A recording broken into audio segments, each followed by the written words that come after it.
everyone, and welcome back to the channel. And welcome. Good day, boils and ghouls. Look at Tatanka. Has he got like a really big glow of light on? I don't know if you're coming out on the screen. There, it looks like he's got like big shiny teeth. Yes. Yeah. Hello. Apologies. So, welcome to the 2018 movie marathon. Jambo Shangos and the Randy Moles movie marathon. We have got one day, 5 movies. We're just about to get a McDonald's breakfast, and we've said that there's going to be a couple of kebabs and some beers involved in this. But There will be. It's still early. It's like 10:30 now, so we're not going to have beers just yet. We're going to have breakfast. Breakfast and beers. What are we going to indulge our breakfast with this morning? Well, we've got 5 films, as Randy Mole says. 5 films for the day. Should we count them down now? Should we say what they are? Should we put them all 5? Yeah, right. First one of the day for our breakfast viewing is... Oh, I've got it just at hand, so I'll bring it up. Nekromantik. Nekromantik, as recommended to go with our breakfast by the grumpiest of Andrews that is out there, Grumpy Andrew. Yes, I'm aware I've got a light shining in my face. I feel like I'm glowing a little bit then. Morning glows. So Nekromantik with breakfast. And then following that up, in not necessarily the order we're watching, but we've also got... The hell is that? Xtro? Xtro? Is that how you we'll pronounce it? Night of the Creeps. Demons. And Silver Bullet. There are movies. Silver Bullet. So we reckon, so we've got about 10 hours worth of movies to get through here. So we're cracking on with Nekromantik, which looks weird. There's a picture, hold of the case. This is just a woman. I know very little about this, apart from I am told it is going to make my double egg McMuffin taste extra good. So extra good. You're going to whack this on? You're going to whack this on? We're going to put it on. I'm going to whack this off because it just looks horny, and we're going to get some food in us. So, see you on the flip side. Cheers.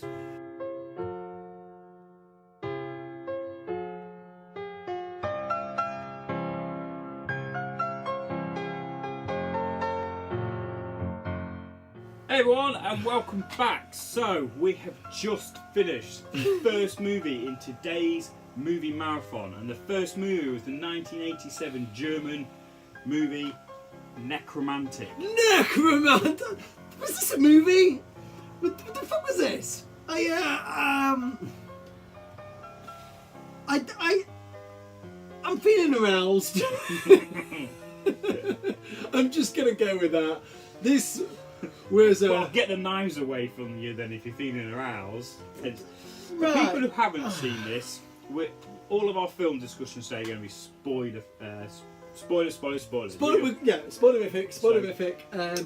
Yeah. Just a word of warning to everybody now. So, right. Good McDonald's. Sat strange. So we sat and watched our breakfast to this. And I didn't know what to expect. I expected some necrophilia. Yes, that was... It's the title. I was expecting that. I wasn't expecting the animal cruelty. Oh, yeah. No. The rabbit scene. Yeah. Because they literally deglove a rabbit. Literally, if you hate animal cruelty, and we're not fans of animal cruelty. We're not fans of animal cruelty. Well, I didn't know this. We're animal lovers. Yeah. But there's a scene where a poor rabbit, bless it, reminded me of my old rabbit Timo. Timo? You remember Timo? Yeah, but what was it called, Timo? Because it was a wicked name. Timo. There's a story behind that, but not for... Okay, right, so the rabbit. So there's a rabbit killing scene, which is a real rabbit killing scene. It wasn't great. So if we park that... Fully degloved. Fully degloved and regloved at the end. Yes. Which was weird. So it's basically about a young guy who works for the JSA, not the Job Seekers Allowance, but JSA! Joe's Street Cleaning Agency. Great business to work for. Joe himself came across as a bit of a prick. Also, so basically they drove around cleaning up corpses or dead corpses. Now, what's your logo going to be if you're skull and crossbones? Skull and crossbones. They look like pirates. But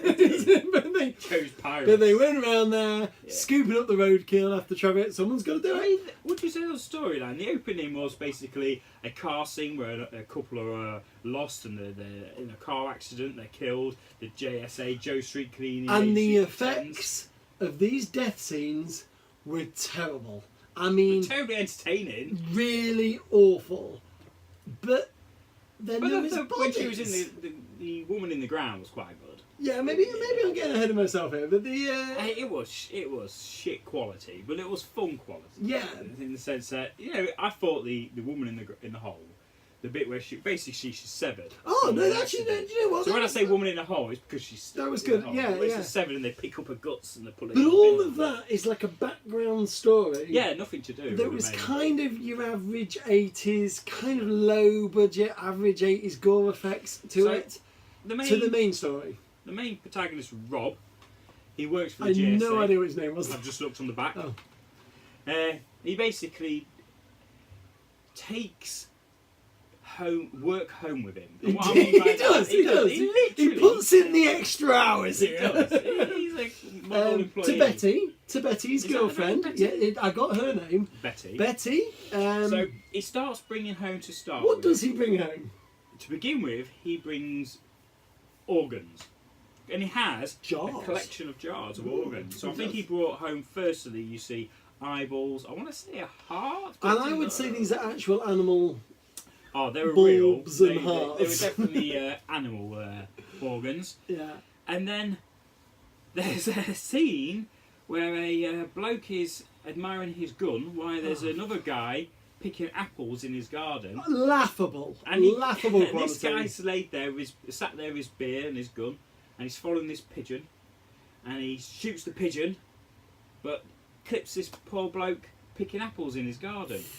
Didn't stand a chance. And I believe that's what became the corpse. Yeah, which Joe's street cleaners had to clean up, Yep.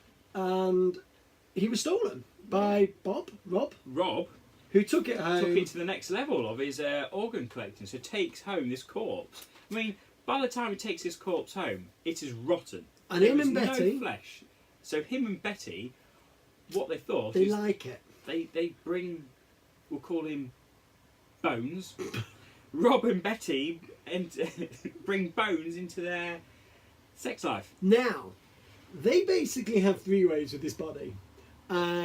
And because even though he is stiff, he ain't got a stiff, they make him one out of A bit of pipe. a bit of pipe, which she Out of all the things. in the world, Yeah. which Betty then likes to grind on, as Rob spends an awful lot of time getting off on the corpse's eyeball. One good eyeball. Bones There's an is- eyeball. Bones' only eye. I mean, there's one scene where Rob's got the eyeball in his mouth. Now, this is pretty grim stuff. Yeah. Now, what I found really interesting was the killing of Whilst eating breakfast. Whilst eating- Yeah. the killings scenes of people dying were tacky and not very well executed and just crap. Mm-hmm. The body stuff was actually quite effective. It was really gross. Yeah. Well, shock, wasn't it? It was, And this was all gross. This was grim. This was film grim just for viewing. shock. It was. But had a beautiful soundtrack, Oh, the soundtrack, the score's fantastic. which you might hear a little bit of it playing somewhere around us on this. But yeah, I liked. So then, what happens is Rob, bless him. You really he's a go bit- for the story.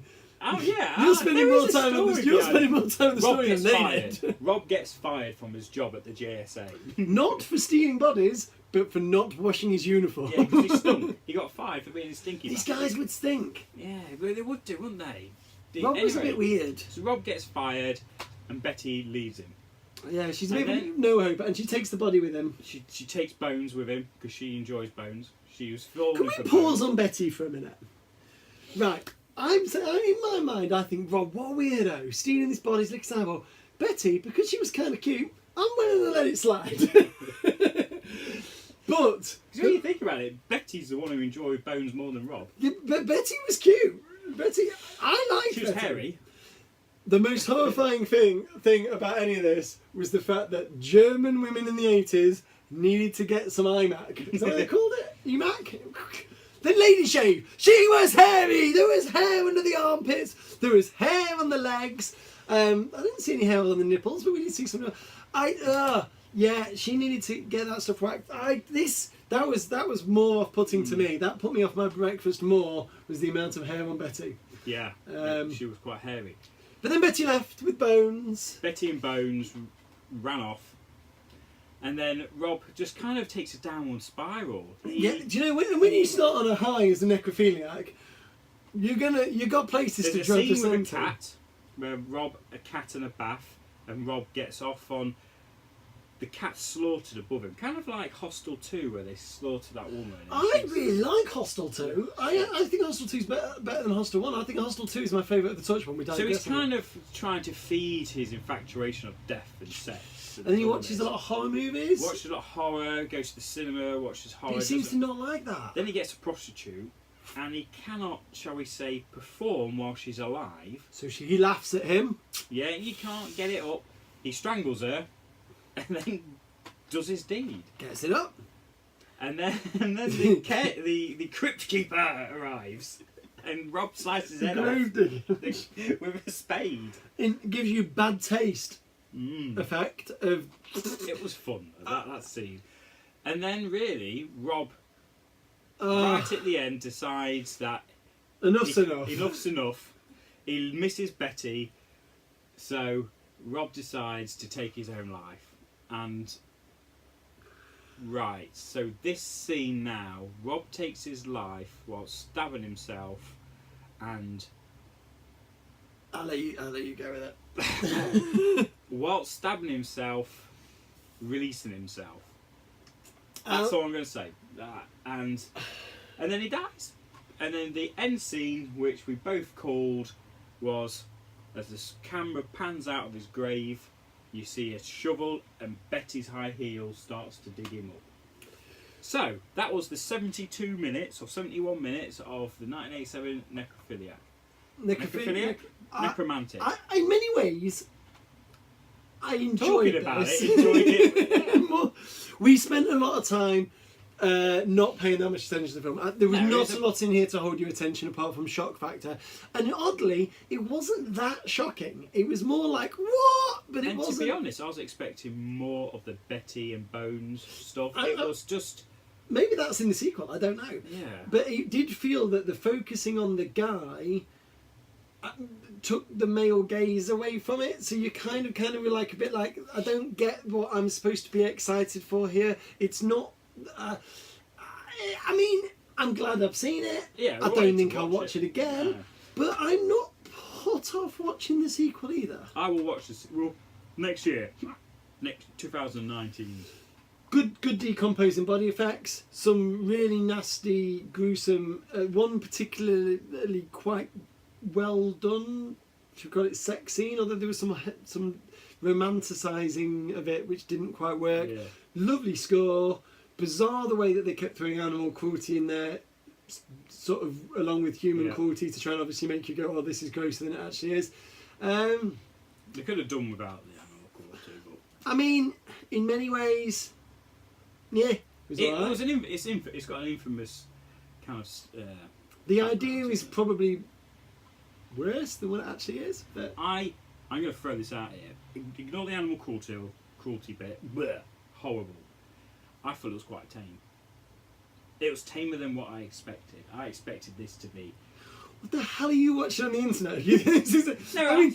What is your search on Pornhub here? What is your go-to? What shall I look for now? This was sick. Yeah, it was sick. But I expected it to be really sick. Okay, really, I know what you're saying. You hear a lot about these spoon movies in the 80s and 70s. This has a built-up kind of following, I had high expectation of the sickness. Yeah, no, I get what you're saying. Yes, there were bits which met that expectation, like the end scene and the bath and the cat scene. But the scene which is basically the cover scene, I was expecting that, and I was a bit... Yeah, if I say underwhelmed, that makes there was a lot of soft focus. They tried to make it like they tried to shoot it like a love scene, and actually, it didn't quite come together. Inside this 70-minute quite brisk movie, there is probably a good 15-minute short movie that is quite nasty. It was a little bit too arty-farty. It was a bit too... Yeah, you could cut a lot. There was an awful lot of it. It had very much of a Ken Loach sort of realism to certain scenes of it. With lots of it, it didn't come together. It was a hodgepodge of styles. But the great score, so I like that. So yeah, okay. So we're not rating movies today. What we're going to do is rank the 5. We're going to rank the 5. So this is our starting point. So will the next film be higher or lower? than this. And We'll have to see. what are we going with?